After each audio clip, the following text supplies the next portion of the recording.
Good morning दोस्तों जोहार। तो दोस्तों मैं और हमनिकर मामा এই পুরনা বেড়া গেলে গুছাইকে নতুন বেড়া বানাবো না।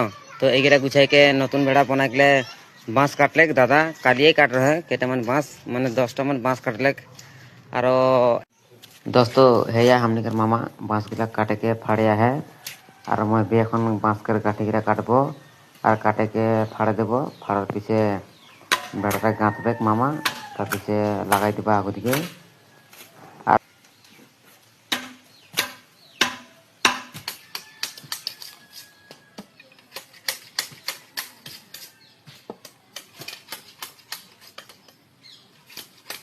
तो हैया दोस्तों बाँस गिला फाड़ाफाड़ी हो गेले और फाइनली এখন বেড়াটা গাঁথিয়া है और গাঁথা হয়ে গেলে সে বেড়াটা আগো দিকে লাগাই দিব।